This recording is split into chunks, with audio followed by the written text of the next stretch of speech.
Assalamualaikum warahmatullahi wabarakatuh. Kembali lagi dengan saya, bos yang tidak terkenal, Dimas Dwi Pristanto. Dan selamat pagi, selamat siang, selamat sore, dan selamat malam bagi para pendengar podcast yang tidak penting-penting amat ini, tapi pasti bermanfaat bagi kita semua. Tergantung kalian mendengarkan pada waktu apa. Waktu ngopi, waktu rebahan, waktu senggang kalian, ya kalian iseng-iseng dengarkan podcast kita kali ini ya, sambil ngopi, rokokan, tidak masalah karena itu tidak melanggar aturan. Tentunya hanya di channel YouTube Kidung Sunyi. Jangan lupa like, komen, dan subscribe. Oke? Kami juga perlu kritikan pedas Anda agar kami tambah semangat membuat konten-konten yang tidak berguna, dan tentunya ya buat menghibur saja ya. Oke, kali ini kita akan membahas tentang model-model komunikasi. Berhubung saat ini kan sering tuh banyak di dalam pertemanan, di dalam hubungan, atau bahkan di dalam kekeluargaan kita itu sering miskomunikasi ya. Terjadi salah paham lah. Banyak, maksud saya sendiri juga sering miskomunikasi. Jadi cukup untuk basa-basinya, kita langsung mengundang narasumber Mas Sohibuddin. Selamat malam Mas Sohibuddin. Ya, selamat malam Mas Dimas Dwi Pristanto. Sepertinya Anda ini kurang sehat ya, kok agak-agak dengung begitu? Ya biasa dah, sekarang ini cuaca lagi kurang mendukung, jadi ya kayak gini lah keadaannya sekarang.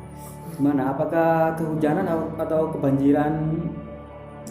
Bukan kehujanan sih Mas, cuman faktor dari cuaca jadi agak pilek dan juga agak sedikit radang tenggorokan ini, agak sedikit menyerang sih sedikit. Tapi alhamdulillah saya bisa berjumpa lagi dengan Mas Dimas, tentunya hanya di channel Kidung Sunyi. Terima kasih. Baik, Mas Sohibuddin. Anda ngapain? Mas. Ya gak ngapa-ngapain lah. Biasa saja, beginilah keadaannya. Kok ngecek HP terus? Masih dipantau sama Ayang? Gimana ini? Ya maklumlah ya, dia sudah terlanjur ya pemirsa. Terlanjur usia. Ya santai lah, kita kan tentunya di sini kan kita akan bincang-bincang santai kan ya begitu. Biar tidak tegang-tegang amat. Oke, baik, langsung saja ya Mas ya. Oke. Kita membahas tentang seputar komunikasi. Komunikasi. Mas Sohib, Ya. apa sih model-model komunikasi? Oke, terima kasih atas pertanyaan yang disampaikan oleh Mas Dimas. Tentunya di sini sangat penting sekali teman-teman, penting sekali untuk kita pahami tentang komunikasi.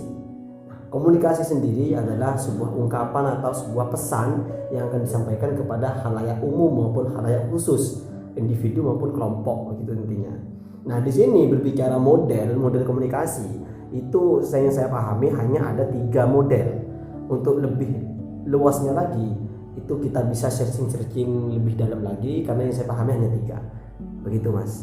Yang pertama itu kita berbicara model komunikasi yang memiliki alur 1 tahap.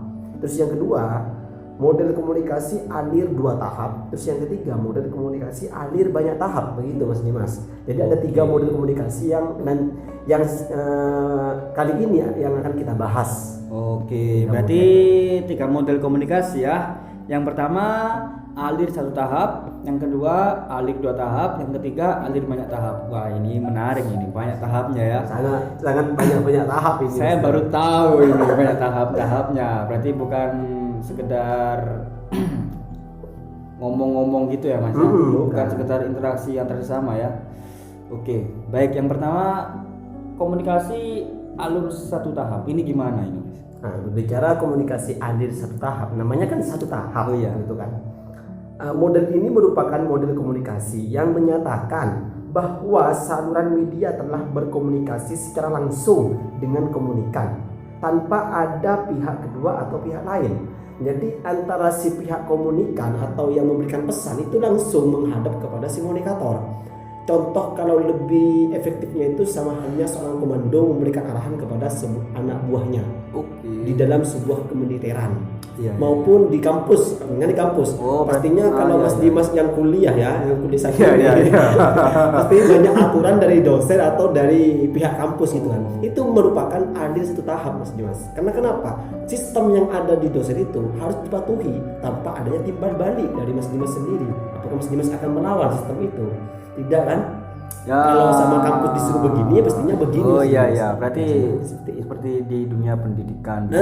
Betul. Kalau lebih anunya lagi, kalau seperti hanya sang khotbah memberikan arahan, memberikan pesan-pesan kepada jemaahnya, gitu. Seperti pidato gitu ya. Oh. Itu adil satu tahapnya, Setelah. Mas Dimas. Berarti kalau di kampus itu kan biasanya tergantung dosennya kan Mas. Iya. Mahasiswanya kan bisa protes begitu kan. Kalau yang memiliki sikap demokrasi, pastinya mahasiswa bisa untuk memberikan usulan terbaik begitu. Oke. Tapi kalau menggunakan teori adil satu tahap, tidak ada Mas Dimas. Berarti cukup otoriter dosen Anda ya. Otoriter, ya betul. Bisa dikatakan otoriter. Oh, seperti guru SD ya Mas ya. Heeh. Muridnya dituntut bisa matematika, bisa IPA, bisa bahasa Inggris, bisa IPA, bisa Dan lain bahasa sebagainya. Indonesia. Oh, padahal gurunya tidak bisa. Ya pokoknya intinya begini, kalau yang dimaksud dengan adil satu tahap itu, pesan itu langsung disampaikan tanpa adanya Timbal balik. bantahan maupun timbal balik dari yang menerima pesannya gitu. Berarti- langsung menerima gitu. Penerima pesan itu tidak bisa protes ya. Tidak bisa usul. protes, Langsung manut gitu Mas. langsung manut gitu. Oh. Yang saya contohkan tadi sama halnya dalam segi militer gitu kan. Oh, iya, iya, iya. Komando kan. Anak buahku, kamu langsung ke barat, kamu langsung ke timur. Oh, iya, Kamu iya, iya, langsung, oke. gak ada bantahan. Kenapa kita masih ke barat? Gak ada seperti itu, langsung dipatuhi arahan itu. Itu adil satu tahap. Masuk akal juga ya. Kalau di militer bisa protes lucu Mas. Ya lucu dong. Kalau misalnya kalau Tembaknya mana? Terus, loh ngapain udah tembak? Padahal perang gitu. enggak, takutnya gini Mas. Nanti kalau atasannya nyuruh bawahannya perang, hei kamu ke sana lawan sana. Loh kenapa saya masih makan, Anda sendiri ngapain gitu. Nah, kan lucu nanti Mas. Perangan tidak akan jadi, malah Debat. debat. Oke, selanjutnya kita beralih ke alir 2 tahap. Nah, ini 1 tahap sudah, berarti 2 tahap. Apakah sama atau tidak?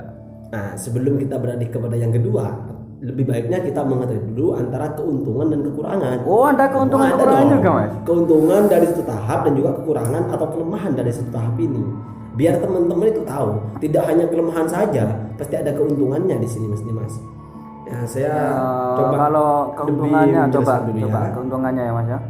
Kita beralih kepada kelemahan dulu Mas. Oh, Dimas. kelemahan Di sini dulu. ada 6 poin Oke. tentang kelemahan komunikasi satu tahap. 6. Agak sedikit kaku ya saya bicara. Enggak apa-apa, komunikasi. kan Anda sedang flu saat ini ya. Yang pertama, tidak ada feedback antara komunikan dan komunikator. Jadi antara komunikan dan juga komunikator tidak ada feedback. Pesan langsung disampaikan tanpa adanya bantahan. Itu intinya. Terus yang kedua, tidak ada timbal balik dari komunikan. Tidak ada timbal balik dari komunikan kepada komunikator gitu. Langsung diterima dengan lapang dada, entah itu terpaksa maupun tidak terpaksa, intinya harus diterima gitu. Harus pasrah ya. Harus pasrah. Terus yang ketiga, komunikasi tidak efektif disebabkan tidak ada feedback dari komunikan ke komunikator, sehingga terjadi komunikasi yang tidak efektif. Itu. Jadi komunikasinya itu tidak efektif. Pesan yang disampaikan oleh komunikan meminta kepada komunikator itu mengalami ketidak efektifan nantinya. Salah paham nanti. Terus yang keempat, komunikan hanya sebagai informan saja bagi komunikator. Jadi komunikan itu hanya sebagai informan bagi komunikatornya gitu. Tidak menjadi apa ya, lawan untuk berbicara, Tidak bisa dibuat Tidak bisa. ngobrol gitu ya, Mas. Tidak bisa dibuat tidak bisa. pertanyaan, nggak bisa. Terus yang kelima, media komunikasi terbatas. Media komunikasinya itu terbatas. Terbatas itu maksudnya gimana? Terbatas berarti tidak ada pihak kedua, tidak ada media pihak kedua maupun pihak lain. Hanya satu itu saja, terbatas. Hanya yang menyampaikan pesan itu. Terus yang terakhir, dapat menimbulkan kesalahpahaman dan ketidakjelasan sehingga muncul prasangka yang tidak baik. Ya, ini salah Yang paham. tadi kan kesalahpahaman itu kan, pesan yang disampaikan oleh komunikan kepada komunikator akan menyebabkan kesalahpahaman jika menggunakan alir satu tahap, begitu Mas Dimas. Ini kelemahannya ya. Kalau keuntungan dari komunikasi tahap itu Berapa keuntungannya? Ada berapa? poin. Ada 5. Oh, ada 5. Lebih banyak Lebih kelemahannya banyak ya. kelemahannya. Lebih baik jangan pakai ini ya. Yang pertama, mengefektifkan penggunaan waktu. Jadi lebih efektif dalam penggunaan waktu itu. Tidak terbelit-belit dalam penggunaan waktu. Terus yang kedua, dalam dunia militer komunikasi sangat diperlukan, terutama dalam keadaan darurat atau dalam peperangan. Seperti yang tadi dijelaskan sama Mas Dimas itu, iya. kalau Mas ada debat di dalam militer, nggak jadi perang Mas, Mati semua ya. mati semua nanti. Mati berjamaah dong. Terus yang ketiga, lebih cepat dan efisien. Komunikasi itu lebih sampai. Kalau tentara, polisi gitu harus cepat, Mas. Iya, harus Tepat, tepat dan tanggap gitu kan. Terus yang keempat, dalam hal-hal tertentu dapat memberikan kepuasan kepada komunikator karena pihak komunikan tidak mempunyai kesempatan untuk memberikan respon atau tanggapan terhadap hal-hal yang disampaikan oleh komunikator. Jadi apa ya? Dapat memberikan kepuasan terhadap yang memberikan pesan begitu. Puas yang memberikan pesan. Kenapa? Karena tidak ada debat, tidak ada timbal balik dari si komunikan begitu. Terus yang terakhir, dapat membawa wibawa komunikator karena komunikasi tidak dapat mengetahui secara langsung atau menilai kesalahan dan kelemahan komunikator. Jadi si pihak memberikan pesan itu dia akan lebih wibawa lagi. Samanya komando kepada bawahannya itu lebih wibawa Mas. Berarti Guru kepada murid, Iya, guru iya. itu lebih wibawa karena kenapa? Pesannya tidak bisa kita debatkan gitu. berarti yang pantas memberikan komunikasi model alir satu tahap ini harus punya jabatan tertentu ya, Mas? Iya, harus yang memiliki wibawa kayak kiai. Oh iya. Seperti hanya presiden. Kalau kita nggak bisa. Wah, kita gimana nanti? Kalau kita ke anak sendiri saja. Iya, nanti kalau kita sudah berkeluarga itu kan ya. Langsung. Itu komunikasi satu tahap Mas. Kita akan beralih kepada yang model kedua, yaitu iya. komunikasi dua tahap. Oke, 2 tahap. Tentunya yang dua tahap itu, yang pertama, dari media massa kepada masyarakat tertentu seperti pemuka pendapat pesan, maka pesan tersebut akan disampaikan kepada anggota lain sebagai tahap kedua. Jadi pesan yang pertama itu disampaikan dulu kepada masyarakat dulu, masyarakat yang tertentu, bukan masyarakat secara umum ya, masyarakat tertentu, masyarakat pilihan sebagai sarana tahap kedua. Terus yang kedua, pesan yang telah disampaikan tersebut akan diterima oleh masyarakat secara umum. Berarti ada pihak keduanya. Oh ya. Misalkan Berarti contoh ya, nggak langsung. dari sampean Mas Dimas Iya. memberikan pesan kepada saya. Iya. Nah, dari saya diberikan kepada masyarakat secara umum. Itu berarti bukan sampean langsung yang memberikan pesannya melalui saya. Berarti melalui media gitu ya. Melalui media. Si pihak komunikan akan menyampaikan kepada media. Nah, dari media akan disampaikan kepada Dipublish gitu ya. dipublish secara umum. Itu Berarti alir dua tahapnya. seperti podcast kali ini ya. Betul sekali. Kita sekarang langsung praktek alir 2 tahap, guys. Begitu kalau yang komunikasi dua tahapnya Mas Dimas. Oke. Terus ini pastinya ada kelebihan dan juga kekurangan juga. Pasti ada kekurangan dan Pasti kelebihan. dong. Kelebihannya, Karena memiliki kelebihannya alir dua tahap itu tidak seperti alir satu tahap. Yang saya sebutkan barusan, kalau alir satu tahap itu kan terpaksa pasrah gitu ya. Pasrah itu kan. Pesan yang harus kita wajib laksanakan gitu. Bulat ya Kalau berarti. dua tahap tidak. si pihak komunikan itu yang memberikan pesan itu bisa melalui dulu pada pihak media. bisa protes. Bisa protes nantinya. Oh. Protesnya masyarakat Oh, ya. melalui media. Komen gitu ya. Komen. Kritik-kritik Kayak ini, netizen. let's subscribe in komen begitu kan. Oke. Begitu Mas Dimas. Berarti ya, kalau alih 2 tahap itu lumayan bisa timbul hoax gitu ya? Bisa jadi kan, cuman jangkanya itu lebih pendek. Jangka hoaxnya itu lebih pendek karena kenapa? Medianya hanya sebagian saja. Oh. Karena 2 tahap. Beda dengan yang ketiga nanti. Nanti ada lagi. Nanti ada lagi. Pusing saya ini. Saya pusing. Langsung yang ketiga apa?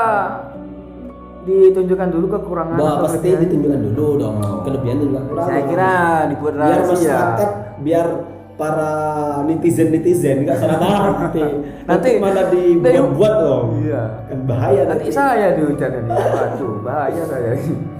Untuk kelebihan dulu Mas Dimas di sini memiliki 4 poin. 4, kelebihannya 4 ya. Ini ada 4, kelebihannya ada 4 untuk yang 2 tahap. pertama, yang kelebihan ada 4 poin. Yang pertama, model ini banyak membantu kita dalam memusatkan perhatian atas adanya hubungan yang komplementer atau saling melengkapi antara komunikasi massa dan komunikasi antar pribadi. Jadi baik komunikasi massa maupun komunikasi pribadi. Jadi ada saling melengkapi, saling berhubungan begitu. Tidak kalau bahasa modernnya itu ngalap karpet tibi. Tidak bisa maunya sendiri, tidak untung sendiri, menang sendiri. Tidak menangnya sendiri. Ini Yang kedua, banyak. adanya peranan aktif dari pemuka pendapat opini leader. Opini leader. Dan opini leader itu pemimpinnya pemimpin yang memberikan opini gitu. Public relation gitu ya. Dan cara-cara berkomunikasi tatap muka yang dipandang mempunyai peranan penting dalam setiap situasi komunikasi, khususnya bagi masyarakat di negara berkembang. Tuh, yang kedua Mas Dimas, itu kelebihan. Lebih aktif dari pemuka pendapat. Jadi adanya peranan lebih aktif itu lebih kayak tadi itu bisa memberikan komentar. Ada feedback, ada timbal balik gitu. Itu ya. Terus yang ketiga, model ini secara umum memberikan kerangka kerja yang secara konseptual dapat dipakai guna meneliti gejala komunikasi yang bersifat kompleks. Kompleks maksudnya? Itu yang ketiga. Model ini secara umum memberikan kerangka kerja. Kerangka kerja. Iya, apa ya intinya Struktur gitu. Terstruktur. Berarti berkonsep, lumayan berkonsep. Terkonsep itu dapat dipakai guna meneliti gejala komunikasi. Dan komunikasi 2 tahap ini bisa dibuat kita untuk bahan penelitian nantinya. Seperti apa sih komunikasi tersebut? Riset gitu ya Mas. Riset. Yang terakhir, yang keempat, model komunikasi 2 tahap ini memperlihat 2 hal yang menonjol, yaitu yang pertama memberikannya perhatian khusus pada peranan pemuka pendapat sebagai sumber informasi. Itu yang A. Terus yang ke B, beberapa penyempurnaan dari model komunikasi 2 tahap sebagaimana dikenal dalam model komunikasi 1 tahap dan model komunikasi banyak tahap. Itu yang kedua. Jadi lebih efisien lagi, tidak seperti yang 1 tahap tersebut. Iya.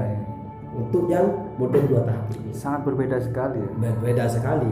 Untuk kekurangan di sini juga memiliki 6 ya. Banyak Mas Dimas. Di sini Banyak kekurangan juga. banyak kekurangannya. Waduh, mau pakai Ada yang mana? 6 kekurangan. Mau pakai nggak usah yang tahap nggak bisa Mas. Yang pertama ya, model tersebut menyatakan bahwa individu yang aktif dalam mencari informasi hanyalah pemuka pendapat, sedangkan anggota masyarakat pada umumnya bersifat pasif. Nah, jadi gini, yang saya sebutkan barusan tuh, yang memberikan pesan itu diberikan dulu kepada pemuka pendapat atau beberapa kelompok. Nah, dari beberapa kelompok ini yang diberikan untuk berkomen. Berarti yang pertama itu ke pihak kedua. Nah, pihak kedua yang ini yang bisa memberikan komentar atau memberikan pendapat Langsung. sedangkan umum masyarakat itu tidak, hanya bersifat pasif begitu Mas Dimas. Maaf ya batuannya, Flu burung. ini. Terus yang kedua, pandangan bahwa dalam proses komunikasi massa pada hakikatnya terjadi 2 tahap. Ternyata membatasi proses analisisnya, sebab proses komunikasi dapat terjadi dalam 2 tahap atau lebih, begitu. Maksudnya 2 tahap atau lebih itu gimana? Langsung ke alir banyak tahap atau tetap 2 tahap? Tetap 2 tahap, karena di sini pandangan bahwa dalam proses komunikasi massa pada hakikatnya terjadi 2 tahap. Ternyata membatasi proses analisisnya, sebab proses komunikasi dapat terjadi dalam 2 tahap atau lebih. Jadi maksud dari 2 tahap atau yang terakhir nanti yang akan kita bahas alir banyak tahap itu ada kesinambungan nantinya Mas Dimas. Cuman yang saya bahas sekarang itu hanyalah alir 2 tahap saja. Nanti akan beralih kepada alir banyak tahap. Berarti berkaitan Mas? Berkaitan nantinya. Oke, lanjutkan Mas. Ini banyak ya, saya gak baca semuanya ya. Intinya hanya baca di 2 poin saja. Untuk 3, 4, 5 dan 6 nya bisa kita lanjut di podcast selanjutnya nanti. Oke, gitu. biar penasaran. Nanti kan dikritik kan. Nanti saja Mas, lihat ya Mas. HP-nya dimatikan dulu. Oh iya, siap. Apa Kita itu? beralih kepada proses yang ketiga, Alir banyak tahap. alir banyak tahap. Oke, sebelum melanjutkan ke alir banyak tahap, berhubung di sini AC-nya mati, panas sekali. Kita merokok dulu sambil ngopi gitu kan ya. Panasnya dunia ini. Siap? Lanjutkan? Lanjut. Oke. Mas. Kita lanjut ke alir banyak tahap. Nah, berbicara alir banyak tahap, ini tentunya model alir banyak tahap ini merupakan gabungan dari kedua model, yakni model 1 tahap dan model 2 tahap. Dicampur. Model ini bisa secara langsung, dicampur. Model ini bisa secara langsung juga melalui pemuka pendapat terlebih dahulu, kemudian dilanjutkan kepada masyarakat umum. Oke, berarti para pendengar, para pemirsa, alir 1 tahap agak pusing ya, alir 2 tahap pusing, alir banyak tahap tambah pusing.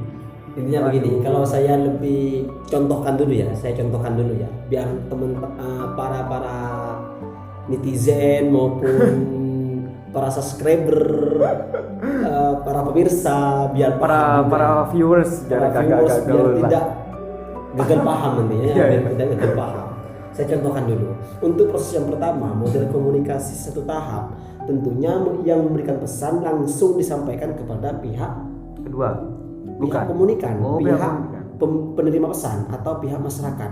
Seperti contoh komando, kalau segi militer ya, dari komando pimpinan langsung mengarahkan kepada anak buahnya. Itu 1 tanpa tahap. ada timbal balik. Itu yang 1 tahap. Iya, yang tadi kan. Yang tadi kan. Iya. Paham kan sudah kan di situ kan. Paham. Nggak pusing-pusing amat ya para netizen ya tentunya di sini. Poin pentingnya itu kalau 1 tahap itu otoriter pokoknya lah. Iya, otoriter gitu. Terus kalau diteorikan itu biasanya menggunakan teori hipotermik atau teori jarum suntik. Oh, jarum suntik. Terus yang kedua, model komunikasi 2 tahap ini, pemberi pesan atau opening leader yang memberikan pesan itu langsung menyampaikan kepada sang pemuka pendapat. Paham pemuka pendapat? Media. Oh Nah, iya. media. Nah, dari media akan disampaikan kepada publik secara umum. Secara umum ya, publik. Yang bisa memberikan komentar, memberikan timbal balik kepada pemberi pesan itu hanya media saja. Sedangkan masyarakat secara umum itu hanya sebagai pasif. Berarti komen-komen netizen Maksudnya hanya di media saja itu. Tidak langsung kepada yang memberikan pesan. bodoh amat berarti ya. Bodoh amat. Itu hanya drama media sosial. Makanya timbulnya hoax itu ya ada kalau di model 2 tahap ini. Kalau di model 1 tahap tidak ada yang namanya hoax, karena yang memberikan pesan langsung terjun itu. Sebenarnya sampean Mas Dimas punya pesan yang mau disampaikan kepada saya misalkan. Iya. Sampean tidak melalui orang lain dulu, langsung kepada saya. Langsung tatap muka. Langsung tatap muka. Tidak ada hoax di situ nantinya. Beda dengan yang 2 tahap. Sampean masih mencari orang lain untuk memberikan pesannya sampean kepada saya.